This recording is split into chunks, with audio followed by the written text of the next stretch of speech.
할렐루야. 하나님을 사랑함으로 하나님을 경외함으로 예배의 자리에 오신 한 분 한 분들을 주님의 이름으로 환영합니다. 이 시간 특별히 유튜브로 또 함께 예배하는 모든 분들도 주님의 이 사랑으로 축복합니다. 6월의 첫날입니다. 6월의 예배 주제는 하나님 나라입니다.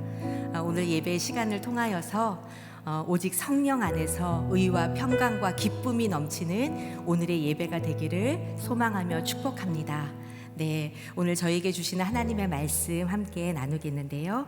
오늘 말씀은 빌립보서 3장 17절에서 21절까지의 말씀입니다. 다 같이 일어나셔서 저희 말씀을 한 절씩 교독하도록 하겠습니다. 형제들이여, 모두 함께 나를 본받는 사람들이 되십시오. 그리고 여러분이 우리를 본받는 것처럼 그렇게 행하는 사람들을 눈여겨 보십시오. 내가 여러분에게 여러 차례 말했던 것처럼 지금도 눈물을 흘리며 말하지만 많은 사람들이 그리스도의 십자가의 원수로 살아가고 있습니다. 그들의 마지막은 멸망입니다. 그들의 신은 배요, 그들의 영광은 자신의 수치에 있으며 그들은 땅의 것을 생각하는 사람들입니다. 그러나 우리의 시민권은 하늘에 있습니다. 우리는 그곳으로부터 구원자, 곧 주 예수 그리스도를 기다립니다. 함께 있습니다. 그분은 만물을 그분에게 복종시킬 수 있는 능력으로 우리의 천한 몸을 그분의 영광스러운 몸과 같은 형상으로 변화시켜 주실 것입니다. 아멘. 네, 자리에 앉아 주십시오. 2022년 마리아 행전 홍보 영상을 함께 보신 후에 하나님 나라의 시민권자라는 제목으로 조우영 목사님께서 말씀 선포해 주시겠습니다. 하나님 나라는 어떤 곳일까? 아픔과 슬픔이 없는 나라인가요? 하지만 이곳은 그렇지 않은 걸. 하나님 나라에 살고 싶어요. 하나님 나라는 이곳이란다. 가장 캄캄한 순간들은 우리 가족을 잃었을 때 남편 김대미 장로가 3년 전에 떠나시고 그보다 1년 전에는 우리 딸을 보냈을 때는 이건 남편과 또 다른 어떻게 보면 면도칼로 내 가슴 찢어내는 듯한 이 통증, 아픔. 둘 담석 있었어. 담석 병원 갔어요. 수술해야 돼. 어디다 가야 돼. 한국말도 안 돼. 사업도 망가졌어. 한 번도 생각해보지 못했던 탈북민에 대한 어떤 차별이랑 냉대, 어린 마음에는 너무너무 힘들더라고요. 대한민국을 떠나고 싶을 만큼의 동참하는 자들 믿음으로 주님 보길 소망하는 자. 제가 제일 어려운 시간 예수님 만났어요. 예수님 딱 만나고 제 인생 다 달라졌어요. 길 다 바꿔버렸어요. 예수님 나라 이거요. 같이 있어요. 아플 때, 슬플 때 다 함께 있어요. 다 필요 없어요. 다 예수님 함께만 있으면 됐어요. 그 가정 가운데 하나님이 필요한 사람들, 저에게 정말 딱 맞는 믿음의 사람들을 보내주셨더라고요. 그럴 때마다 맞다. 내가 지금 세상 가운데 있지만 정말 나는 하나님 나라를 살고 있구나. 저보고 누가 그랬어요. 비록 그 엄청난 슬픔을 당해도 그렇게 사느냐, 전생에 나라를 구했냐 그러길래 난 전생에 아니고 이 생에서 나라를 구했다. 하나님 나라를. 그러니까 이 땅에서 저의 온통 의식, 무의식은 하나님이었어요.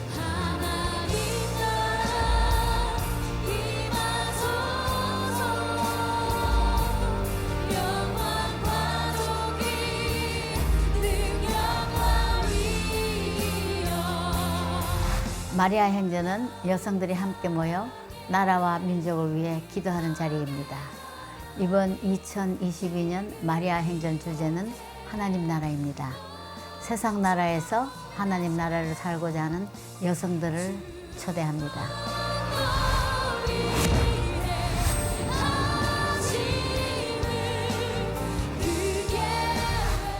하나님 나라는 먹고 마시는 것이 아니라 오직 성령 안에서 이와 평강과 기쁨입니다. 하나님의 나라는 여러분 안에 있습니다.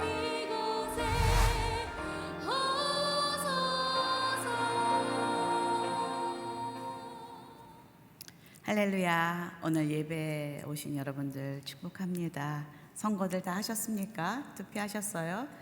또 이제부터 해야 되실 분도 계시고 꼭 투표하십시오. 하나님께 구하고 간구하면서 어떤 분을 뽑아야 되겠습니까? 기도하고 꼭 투표하십시오. 오늘 이 하나님 나라 이 홍보 영상을 여러 번 봤어요. 이거 만드느라고. 근데 볼 때마다 감동입니다. 왜냐하면 이 삶의 나눔들은 끊임없이 우리에게 감동을 주는 것 같아요. 또 하나 또 비하인드로 앞에 어린아이 목소리가 너무 이쁘지 않습니까? 우리 박사멜 목사님 아이예요. 그래서 박사멜 목사님과 함께 이렇게 찬양으로 함께 동참해주고 정말 많은 그 사랑하는 기도하는 자들이 함께 만들어서요 더 감동이 되는 것 같습니다.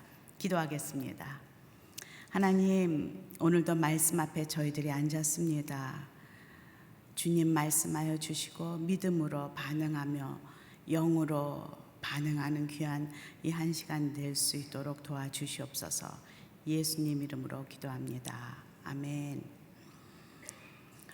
조금 아까도 얘기했지만 이 세 분의 그 홍보 영상의 간증을 들을 때마다 감동이 되는 것은 이 세 분의 다 삶이 어려운 세상에서 고통과 정말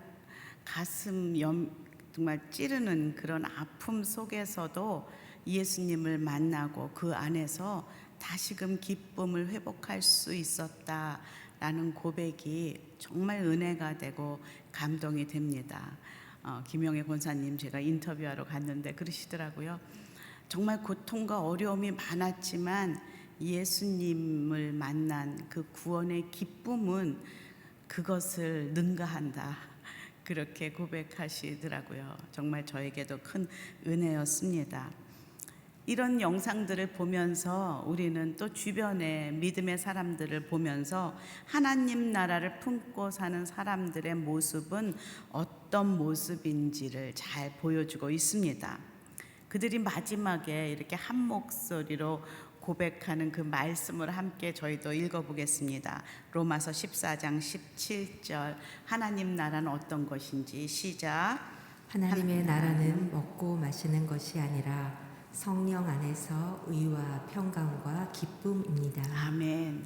먹고 마시고 뭐가 잘 살고 잘 나고 뭐 잘 나가는 것이 하나님 나라가 아니라 성령 안에서 의와 또 그 아무도 빼어서 갈 수 없는 평강과 멈추지 않는 기쁨, 이것이 하나님 나라를 소유한 사람들이 붙들고 있는 경험하는 귀한 은혜라는 것을 성경은 말하고 있습니다.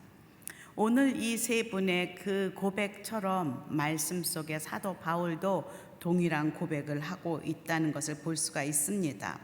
또 하나님 나라를 살아가는, 하나님 나라를 마음에 품고 살아가는 저와 여러분들에게도 동일하게 보여지는 그런 백성들의, 하나님 나라의 시민들의 특징들이 몇 가지 있는데요.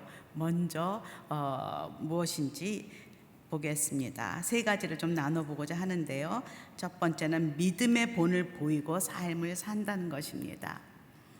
17절 오늘 말씀 함께 읽겠습니다. 17절 시작. 형제들이여 모두 함께 나를 본받는 사람들이 되십시오. 그리고 여러분이 우리를 본받는 것처럼 그렇게 행하는 사람들을 눈여겨 보십시오. 아멘. 처음 제가 성경을 읽었을 때에 사도 바울이 이렇게 자신에 대해서 당당히 선포하면서 나를 본받아라 이렇게 얘기할 때 저 조금 좀 그랬어요. 왜냐하면 이렇게 막 자기를 본받아라 이렇게 얘기하는 게 쉽지 않잖아요. 우리 또 특히 한국의 그런 문화 속에서는 이렇게 좀 교주 같다 뭐 좀 이런 느낌도 좀 받으면서 어떻게 이렇게 서슴지 않고 이야기할 수 있는가, 이 사람이 교만한가, 그런 생각을 할 수도 있습니다. 그러나 이것은 사도 바울이 자신의 삶을 한마디로 보여주고 있는 그런 도전입니다. 나는 죽고 예수님께서 내 안에 사는 내 삶, 내가 주인공이 아니라 나는, 내 삶은 예수님이 주인공이야. 그래서 나를 본받아라 하는 것은 내 안에 계신 예수님을 본받아 살아라 라는 콜링이라는 것이고, 그런 도전이라는 것을 알게 되었습니다. 성경 속에서 곳곳마다 사도 바울은 사람들에게, 성도들에게 그렇게 도전을 주고 있습니다. 요새 우리가 큐티하는 고린도전서 4장 16절에도 이렇게 고백하고 있습니다. 16절 제가 읽겠습니다. 그러므로 내가 여러분에게 권합니다. 여러분은 나를 따라 행하십시오 라고 말하고 있죠. 또 데살로니가 후서 3장 9절에도 이렇게 말하고 있습니다. 이는 우리가 권한이 없어서가 아니라 우리 스스로 여러분에게 뭐를 보여? 본을 보여서 우리로 본을 삼게 하기 위한 것입니다. 샘플이 되겠다. 하나님 나라를, 하나님 뜻대로 사는 사람은 어떤 모습인지 본을 보이는 삶을 살고 있다라고 담대하게 이야기하고 있는 것이죠. 사도행전에 보면은 그 감옥에 갇혀서 쇠사슬로 몸이 묶인 상태에서도 담대하게 떳떳하게 아그리빠 왕에게 이렇게 외치며 고백하는 바울을 만나게 됩니다. 사도행전 26장 29절 다 함께 읽겠습니다. 시작. 바울이 대답했습니다. 짧은 시간이든 긴 시간이든 왕뿐 아니라 오늘 제 말을 듣고 있는 모든 분들이 이 쇠사슬을 제외하고는 저처럼 되기를 하나님께 기도합니다. 이 쇠사슬 묶인 것 빼고는 다 나처럼 살아라 라고 말하고 있다는 것이죠. 이 말을 늘 묵상할 때마다 저를 바라보게 됩니다. 나도 사람들에게 나처럼 좀 살아, 나를 본받아라, 그렇게 담대하게 이야기할 수 있을까? 여러분은 그렇게 이야기할 수 있습니까?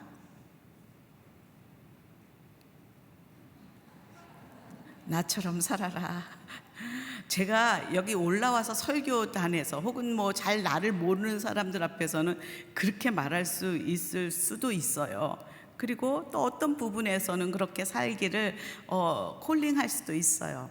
그런데 우리 자식들 앞에서는 이게 쉽지 않은 부분이 있습니다. 왜냐하면 그들 앞에서는 내가 믿음으로 살지 못했던 많은 과거와 그런 실수들과 그런 넘어진 것들을 보여주면서 살아왔던 과거가 있기 때문에 그렇게 담대하게 말하지 못한다는 것이죠.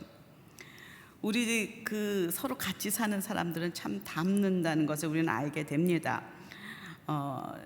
저는 아이들이 목회자 자녀들이기 때문에 더 아이들에게 충고를 해주고 싶고 나처럼 이렇게 목회라 하고 싶은 마음이 더 있습니다.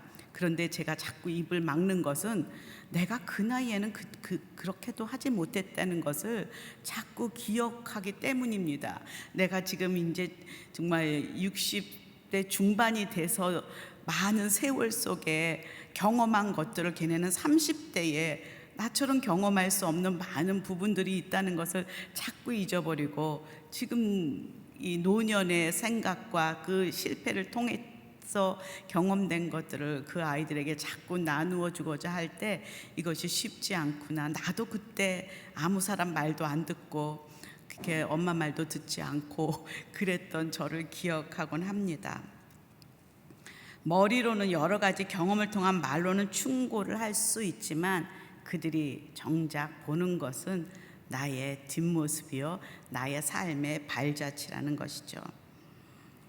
사도 바울은 그렇지만 이렇게 말합니다. 이 말이 참 늘 위로가 돼요. 빌립보서 3장 12절에 보면은요, 나는 이미 얻었거나 이미 온전해진 것이 아닙니다. 나는 그것을 붙잡으려고 쫓아갑니다. 이는 나도 그리스도 예수께 붙잡혔기 때문입니다. 이거가 확실해요. 나도 붙잡혔고 우리 자녀들도 붙잡혔고 남편도 붙잡혔고 하나님은 내가 붙잡게 한 것이 아니라 하나님이 그들을 붙잡았다는 것이죠.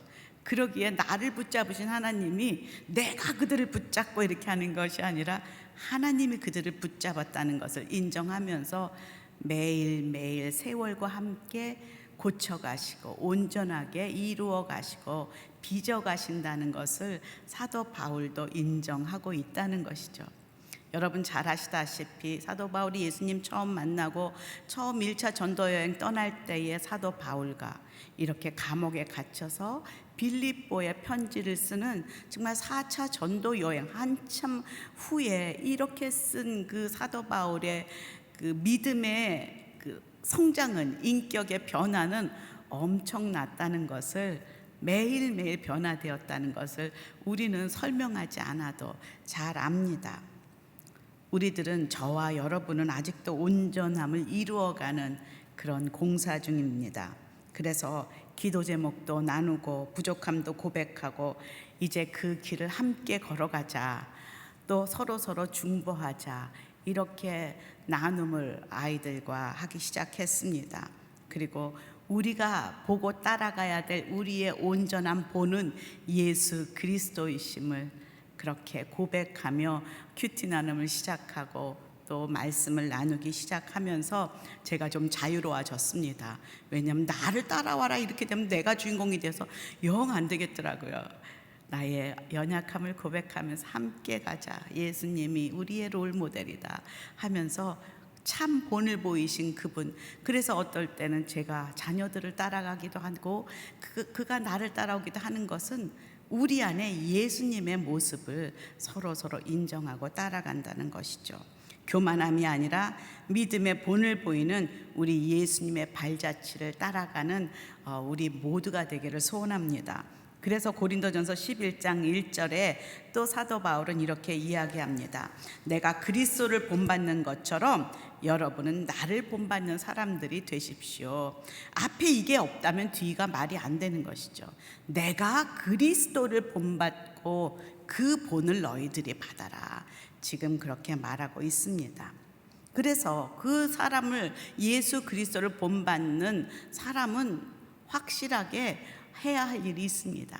매 순간순간 시시분분초초 때때마다 예수님을 놓치지 않고 그를 바라보면서 붙들어야 하는, 그리고 그분을 같이 동행하며 살아가야 하는 그 시간들이 지나갈 때 어느새 우리는 예수님의 그 발자국을 따라가고 본을 받고 살고 있다는 것을 보게 됩니다.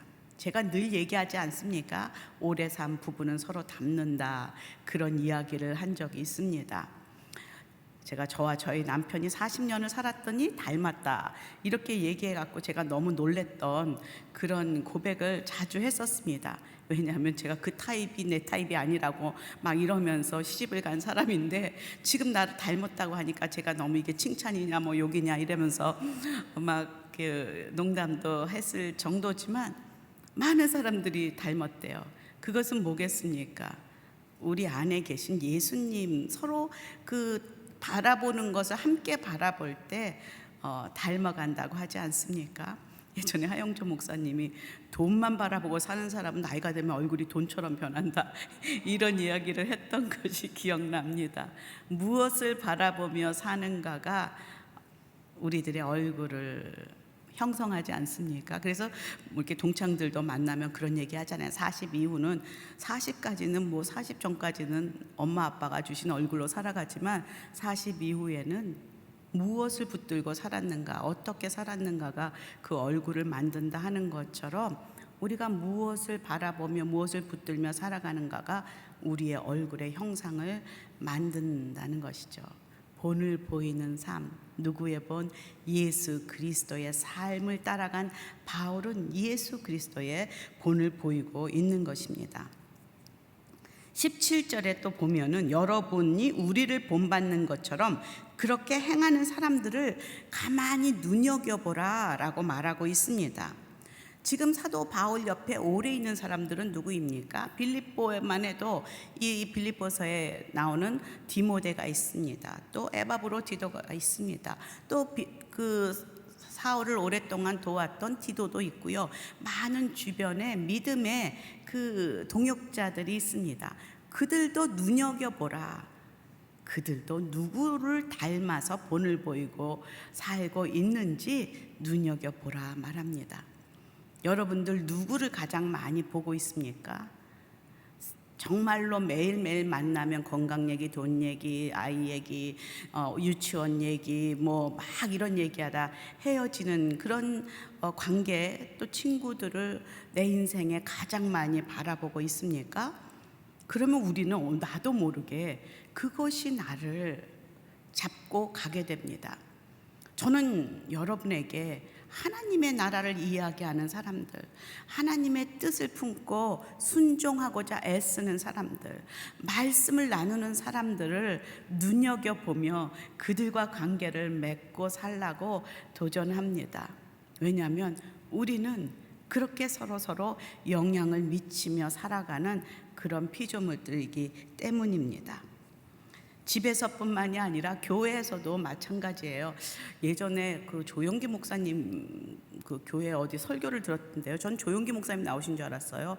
부목사님이 어떻게 그 조용기 목사님이랑 설교를 똑같이 하는지 놀랐습니다. 그리고 우리 교회도 그래요. 우리 교회도 부목사님들이 생각들이 닮아가고 함께 가다 보니까 서로 비전도 닮아가고 그렇게 하는 것들을 보게 됩니다. 좋은 믿음의 선배 또 리더들을 만나는 것은 정말로 축복입니다. 그들에게 좋은 그 목회가 무엇인지 또 삶을 사는 것이 무엇인지 신앙이 무엇인지를 보여주는 그런 목사님들, 담임 목사님들, 장로님들, 권사님들이 계신 그런 교회는 정말 건강한 교회다, 축복받은 교회다, 저는 담대하게 말할 수가 있습니다. 요번에 권사스쿨을 하면서 제목이 아름다운 노년을 준비하라 라는 제목으로 진행하였는데요. 외부의 어떤 강사나 목사님들 이렇게 남자분들이 오신 것이 아니라 우리 교회에서 함께 사역하셨던 권사님들, 또 여기서 목사가 되신 분들, 또 은퇴하신 우리 목사님들, 우리 여자분들을 초대해서 그들의 삶의 노년을 지금 70세를 넘어가면서 어떻게 보내셔 왔는지, 보내고 있는지 이런 것들을 듣고 또 나누는 시간을 가졌습니다. 그리고 그것이 저희들에게 큰 힘이 됐고 도전이 됐고 그리고 소망을 주었습니다. 그래서 제가 그걸 진행한 사람으로 함께 참여한 강사님들에게 강사님들마다 그렇게 고백했어요. 권사님, 목사님 계셔서 저희 오늘의 교회가 참 복을 받았습니다. 자신의 삶을 이렇게 나누어 주실 수 있다는 이런 그 은혜가 저희들이 얻었으니 참 감사하다, 이런 고백을 한 적이 있습니다. 리더의 그 영향력은 얼마나 큰지 예전에 하용조 목사님께서 갑자기 돌아가시지 않았습니까? 그래서 그때 김진홍 목사님이 저희 당회장으로 임시 몇 개월 오셨었어요. 근데 제가 늘 이야기하지만 많은 밖에 교회들은 우리 교회를 보면 엄청 걱정했죠. 저 큰 대형 교회 담임 목사가 갑자기 돌아가셨으니 얼마나 시끄러울까. 그 많은 장로님들과 많은 권사님들과 또 파가 생기고 막 얼마나 힘들까라는 것을 다 걱정하면서 김준홍 목사님도 저희 당회장으로 임시로 오셨었습니다. 근데 저희가 이제 저희 안에서 기도로 또 함께 하나 되어 담임 목사님을 이렇게 뽑지 않았습니까? 그래서 첫 번째 목회 사관학교 때 그 이제 새로 뽑히신 우리 이재훈 목사님께서 첫 번째 주재하는 목회 사관학교 때 이제 모든 우리 오늘의 교회 목사님들이 다 모였었어요. 근데 그때 스피커 중에 한 분이 김진홍 목사님이셨습니다. 근데 이제 인터뷰하는 시간이 좀 있었어요. 그래서 제가 그런 질문을 했었습니다. 요번에 그 새롭게 목사를 선정하는 그 과정을 다 지켜보고 진행하면서 무엇을 느끼셨습니까? 오늘의 교회를 보고 무엇을 느끼셨습니까? 그랬더니 조금도 주저함 없이 그 김준옥 목사님이 이렇게 말씀하시더라고요. 온누리교회 장로들이 질이 좋더만, 이렇게 말씀하시더라고요. 그것은 무슨 말이겠습니까? 잘 훈련 받았구나. 이 교회가 하용전 목사님 중심으로 그를 닮아라, 그를 따라라, 그렇게 세워진 교회가 아니구나. 우리 교회는 비전이 이끄는 교회로 세워졌지요. 성령이 춤추는 교회로 세워졌고요. 그 비전이 좋아서 말씀을 붙잡고 땅끝까지 복음의 증인이 되라, 그 액치 29의 비전을 가지고 모인 그 많은 사람들이 그 비전을 함께 품고 이렇게 왔기에, 갑자기 이런 어려운 일이 생겼을 때 그 비전 안에, 그 말씀 안에 모이는 그 모습이 아마 놀라셨던 것 같습니다. 질이 좋더만. 저는 속으로 그랬어요. 우리 권사님 질은 더 좋은데요, 제가. 왜냐하면 저는 압니다. 여성들의 영향력은 그 어떤 남성보다 더 영향력이 있고 또 중요하다는 것을 저는 알고 있고요. 우리 권사님들이 그 기도로 돌아가신 그날부터 조를 만들어 하루도 쉬지 않고 그렇게 전 그 리더십들이 기도했던 그것을 저는 기억합니다. 두 번째로, 이 세상에서 예수님을 만나 구원받은 성도들, 하나님 나라의 백성들에게 동일하게 나타나는 두 번째 모습은 무엇이냐면 십자가의 복음을 붙들고 산다는 것입니다. 많은 사람들이 이렇게 전도하면은 말해요. 예수님 보여줘봐, 그럼 내가 믿지, 이렇게 이야기합니다. 그러나 2000여 년 전에 예수님이 이 땅에 하나님의 아들이면서 육신을 입고 오신 그때에도 예수님이 수많은 기적을 행했고 사람들을 치유하고 병 고치며 하나님 나라의 복음을 전했던 그 갈릴리 예루살렘 길에서도 수많은 무리들이 예수님 주변에 모여들었고 예수님을 따랐지만은 그들이 또 동일하게 예수님의 그 십자가를 부인하고 그 저를 못 박아라 외쳤던 또 그 무리들이었다는 것을 우리는 기억하고 있습니다. 십자가의 원수가 되기로 결정한 많은 사람들이 그때 예수님 때에도 있었습니다.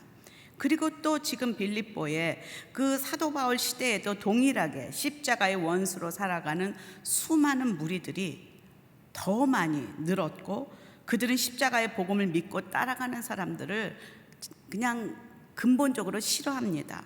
그리고 핍박합니다.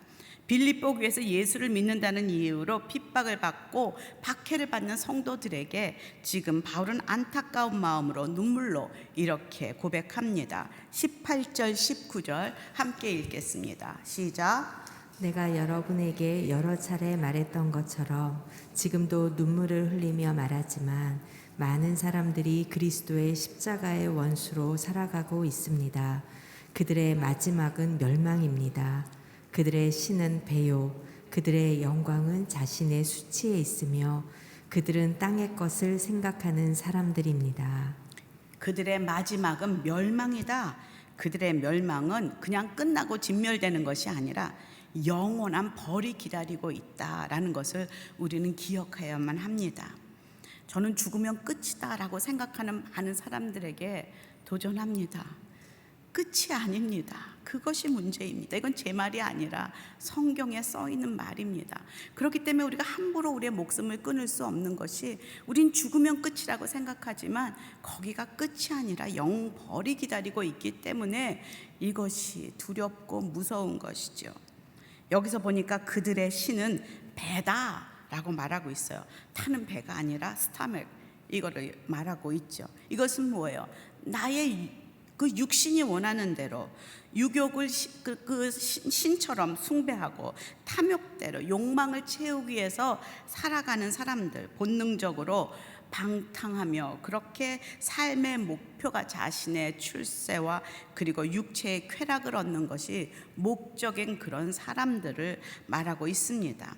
또한 이 배라는 것이 다른 의미로는 율법주의자 유대인들을 가르쳐 사용될 때 또 다른 의미로 사용될 수 있다고 합니다. 그래서 이 이 스타믹은 유대교의 음식법에 의해서 허용되거나 또 허용되지 않는 많은 음식을 의미한다고 합니다. 자기네들이 막 지어놓은 전통으로 그리고 규칙과 율법, 의식법들을 만들어서 그것이 신인 양 그것을 지키며 섬기며 살아가고 있는 율법주의자들, 바리새인들 이런 것들을 지금 이야기한다라고 말합니다. 그리고 그들의 영광은 자신의 수치이다. 마땅히 부끄러워해야 할 그 일들에 대해서 오히려 영광스럽게 생각하고 또 자랑한다는 그런 뜻입니다. 도덕적 가치관은 이미 무너졌고 오히려 자기 탐닉의 죄를 정당화하는 그리고 과시하는 것을 지금 보여주고 있습니다. 그리고 그들의 특징은 땅의 일만을 생각한다는 것이죠. 육체의 일들을 생각하는 사람들, 멸망당할 줄 모르고 전혀 이 세상에서 어떤 일을 행해도 부끄러워하지 않는, 그래서 더욱 적극적으로 지속적으로 세속적으로 죄 가운데 살고 있는 유욕주의자들을 바울은 단호하게 말하고 있죠. 그들의 마지막은 멸망이다라고 말하고 있습니다. 요즘 고린도전서 우리 큐티하지 않습니까? 그것을 큐티하면서 정말 사사시대를 신약에 옮겨온 것 같다.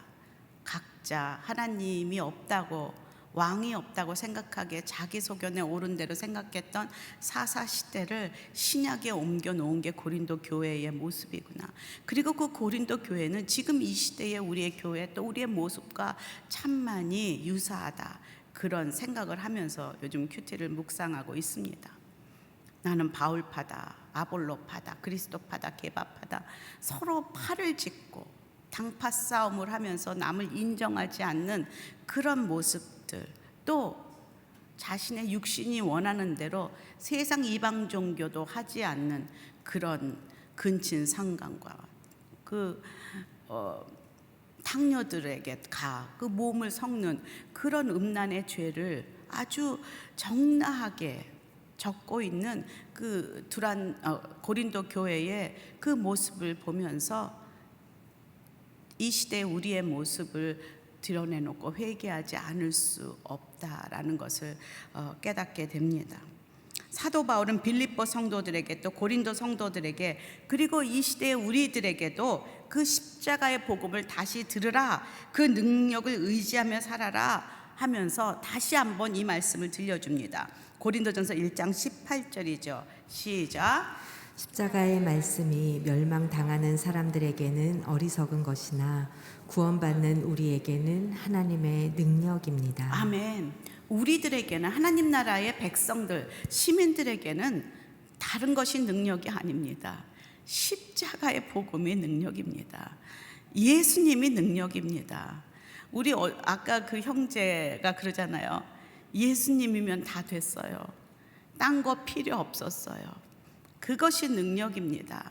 그 복음이 우리의 힘이요 능력입니다. 우린 노래도 부르잖아요.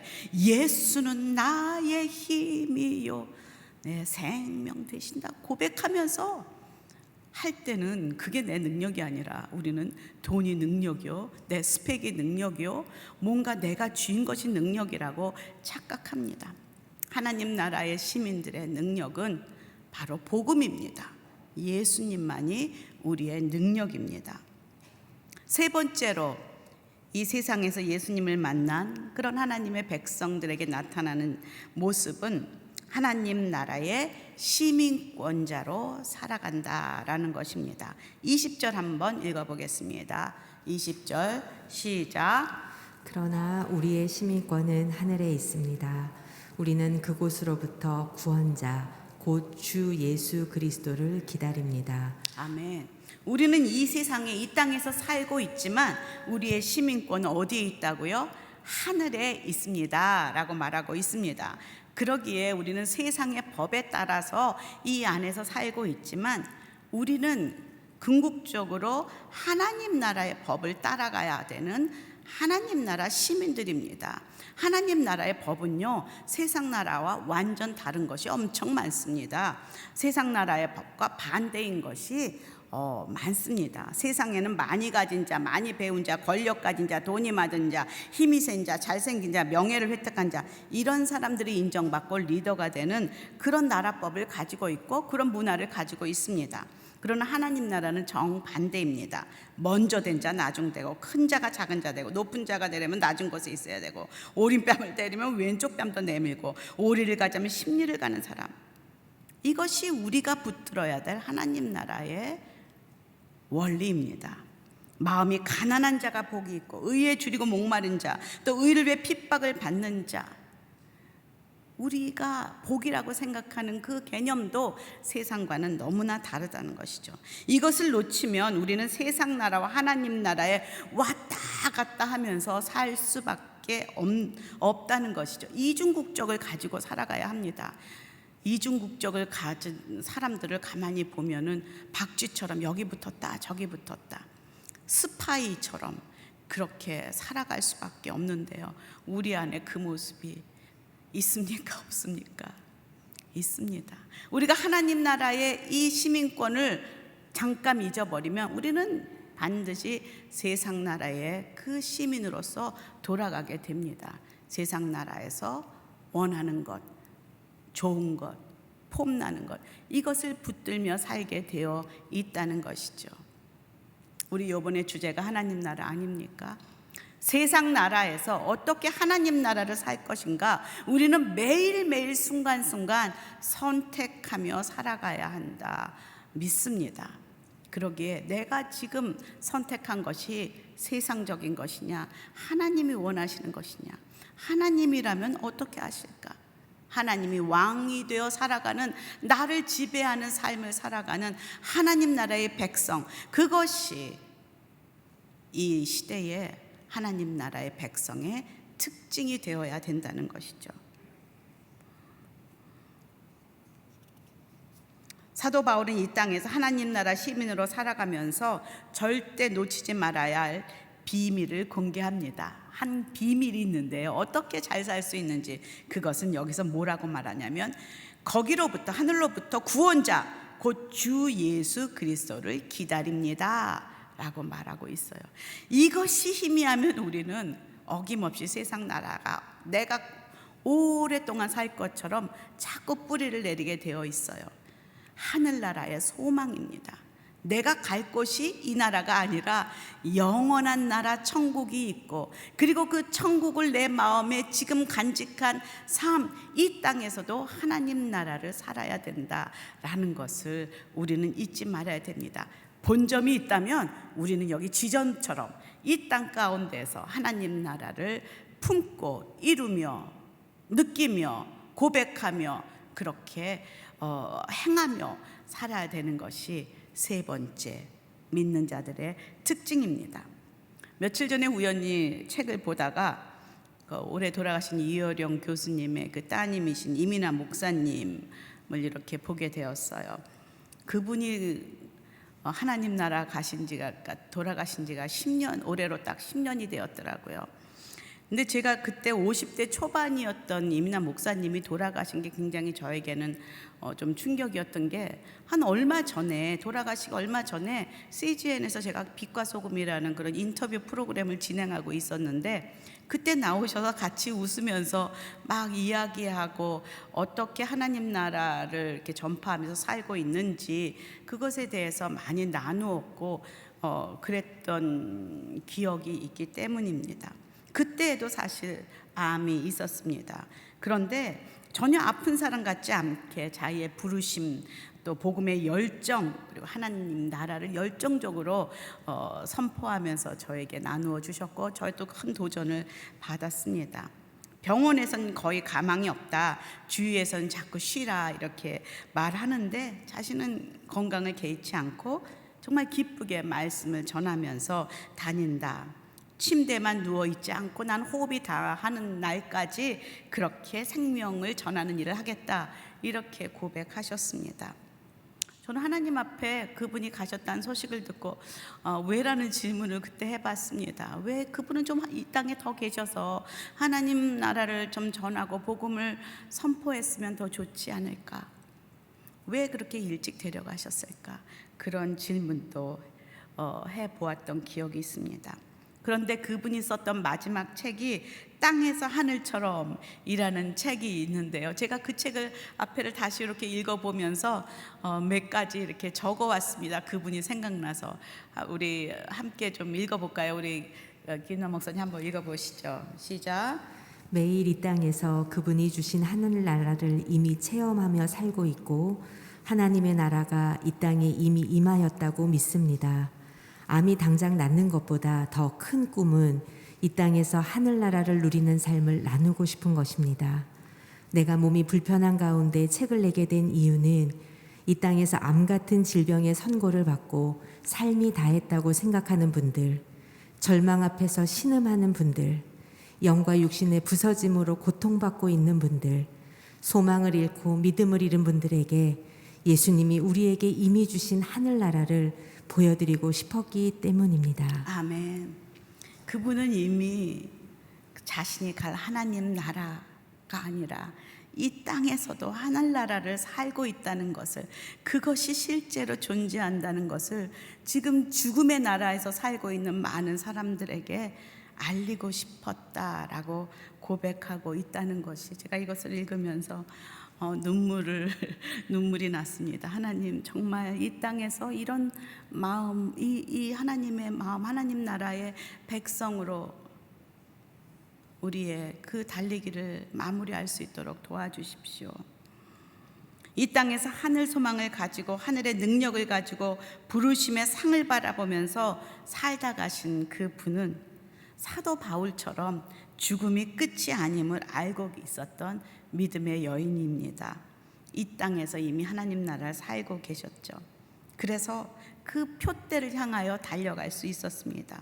그리고 마지막 오늘 말씀 21절처럼 담대히 이 땅을 떠나 육신이 하나님 앞에서 영광스러운 그리스도의 몸과 같은 형상으로 변화될 것이라는 믿음을 가지고 있었기에, 그 말씀을 먹었기에 이 땅에서 담대하게 그렇게 끝까지 살 수 있었구나, 그렇게 믿습니다. 21절 마지막, 오늘 마지막 절입니다. 함께 읽어보겠습니다. 시작. 그분은 만물을 그분에게 복종시킬 수 있는 능력으로 우리의 천한 몸을 그분의 영광스러운 몸과 같은 형상으로 변화시켜 주실 것입니다. 아멘. 그분의 능력으로 자신이 끝이 아니요 아름답게 변화시켜 주실 것이라는 그 믿음 때문에 이렇게 믿음의 경주를 표대를 향하여 달려갈 수 있었다는 것이죠. 하늘나라의 소망인 누구보다도 확실했던 사도 바울 아닙니까? 그는 이 빌립보서에서 1장에 보면요, 이 땅보다는 하늘나라에 가고 싶은 마음이 더 많았던 사람입니다. 그러나 그가 이 땅에 있었던 이유는 하나님께서 그를 이 땅에 두신 부르심 때문이었죠. 빌립보서 1장 23절에서 25절 함께 읽어보겠습니다. 시작. 나는 둘 사이에 끼어 있습니다. 나로서는 몸을 떠나 그리스도와 함께 사는 삶이 훨씬 더 좋습니다. 그러나 여러분을 위해 내가 육신에 머무는 것이 더 필요하다고 생각합니다. 여러분의 믿음의 진보와 기쁨을 위해 내가 여러분 모두와 함께 머물고 함께 할 것을 확신합니다. 아멘. 이 믿음이 있다면 우리는 이 땅에서 하나님 나라를 사는 사람들입니다. 제가 김영애 권사님 마리아행전 그 홍보 영상을 하면서 직접 가서 인터뷰를 하면서 들은 이야기입니다. 김영길 장로님이 그 돌아가시는 마지막 날 아셨다고 합니다. 나 오늘 하나님한테 가. 그래서 그 권사님에게 내가 오늘 갈 것 같으다, 그렇게 인사를 하셨다 합니다. 그래서 권사님이 너무 기가 막혀서 어떻게 그런 말씀을 하냐고, 나는 어떻게 살라고 그렇게 말하냐고 그랬더니 우리 김영길 장로님께서 나는 좋은 곳으로 가니까 좋고 됐고, 당신은 지금처럼 열심히 하나님 복음 전하다가 와. 괜찮아. 그때 만나자. 그것이 마지막 서로에 대한 고백이었다고 합니다. 딸을 보낸 그 고통이 너무 커서 면도칼로 가슴을 이는 것 같았지만 남편을 먼저 보내고 힘들게 혼자 남은 것 같은 고통이 있었지만 하나님 나라의 기쁨은 그것을 빼앗아갈 수 없는 기쁨이라고. 하나님이 주시는 그 평안과 기쁨은 이것을 더 넘치게 덮게 된다고 그렇게 고백하십니다. 말씀을 맺습니다. 마리아 행전 주제가 하나님 나라입니다. 여성 기도 부흥운동 마리아 행전은 나라 민족을 품고 우리 여인들이 함께 나와 기도하는 자리입니다. 그러나 과연 우리가 우리 마음에 이 하나님 나라의 백성의 이 자존감과 이 정체성이 없이 소리를 치며 외친다 하면 무슨 소용이 있을까? 우리의 정체성이 어디 있는가? 저는 선거가 끝나면 다 조용해질 줄 알았는데 선거가 끝나자마자 반으로 갈라지는 나라를 보았고 사람들의 마음을 보았고 교회를 보았습니다. 여러분은 어느 편에 서 계십니까? 나는 여당이야, 나는 야당이야? 그게 여러분의 나라입니까? 야당 있으면 날 것 같고 여당 있으면 더 좋을 것 같습니까? 아니요. 여러분은 하나님 나라의 시민입니다. 여러분이 붙잡아야 될 결론은, 능력은 예수 그리스도, 그분이 통치하시는 성령님 안에서만 거할 수 있는 하나님 나라입니다. 하나님 나라의 백성들의 특징은 믿음의 본을 보이는 그런 특징이 있고요, 십자가의 복음을 붙잡고 살아가는 특징이 있고, 이 땅에서 나는 하나님 나라 백성이야, 그 시민권을 매일매일 여권을 확인하며 살아가는 특징들이 있습니다. 저는 마리아 행전을 22일부터 시작하기 전에 먼저 기도하길 원합니다. 우리 가운데 어떤 기도하기 전에 이 하나님 나라가 회복되길 원합니다. 하나님 나라를 다시금 붙잡는, 돌이켜 세상 나라를 내려놓고 하나님 나라의 백성으로 살기로 결단하는 자리가 마리아 행전이 되기를 간구합니다. 이 땅 가운데 우리를 태어나게 하신 하나님이 이 땅에 무엇을 위해 기도하라 하시는지 듣는 자리가 바로 마리아 행전이 되길 원합니다. 이방 선교를 위해서 목숨을 내놓았던 사도 바울처럼 우리도 민족주의, 우리나라 대한민국 이것뿐만이 아니라 나의 기도의 정을 넓혀서 하나님이 품은 열방, 하나님의 백성들을 품고 기도하는 우리 마리아들이 되기를 소원합니다. 여러분, 이 땅 가운데 지난번에 선교사님 오셔서 말씀하셨다고 들었습니다. 우리 나라만 해도 200여 종의 그 민족들이 우리나라에 이미 들어와 있다 합니다.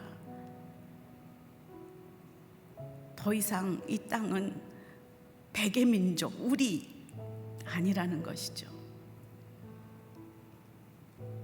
주님이 여인들에게 부탁하셨습니다.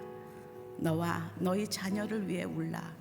그 말씀에 순종하며 주님 발 앞에 나와 눈물로 기도하는 예루살렘의 여인들이 모이는 자리가 마리아 행전이기를 기도합니다.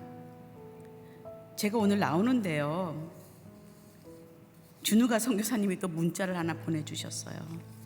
그래서 제가 문자를 보면서 제가 마리아 행전을 놓고 이것을 기도해야 되겠다라는 생각을 했습니다. 한번 그 기도문 좀 띄워 보내주실래요? 제가 한번 읽어볼게요. 아마 준우가 선교사님 오늘 아침에 기도하면서 쓰신 시 같은 말씀이에요. 주님의 이름 하나만 가진 사람들은 항상 기도를 합니다. 주님의 이름 말고 부를 이름이 많은 사람들은 기도하지 않습니다. 자기 뜻대로 기도하고 원하는 대로 끝맺으려 하는 사람들은 기도를 힘들다고 합니다. 하지만 주님의 뜻을 구하고 주님께 순종하려고 하는 사람은 기도가 즐겁습니다. 주님께서 성령을 한량없이 부어주시니까 그렇습니다. 구별되고 싶은 절박함이 없는 사람은 기도를 대충 하다가 맙니다. 그의 마음에는 생각해둔 차선책이 있기 때문이죠. 어떤 사람은 기도가 재미없다고 말합니다. 당연히 주님과 교제하는 것보다 더 재미있는 것이 많이 있고 주님보다 더 원하는 것을 마음에 품고 있기 때문이지요. 이렇게 띡 보낸 거예요. 근데 찔리는 거 있죠. 여러분은 멀쩡하세요? 저는 찔리더라고요. 이 시간 함께 찬양하고 기도하길 원합니다. 시선이라는 찬양을 함께 부르길 원하는데요. 이 시간 세상 나라에서 눈을 돌려 하나님 나라로 나의 시선을 모으길 원합니다.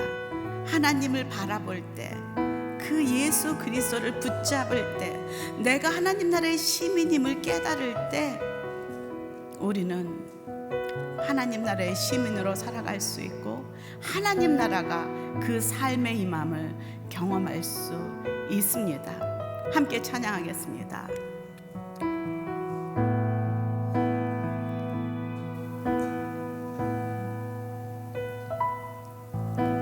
내게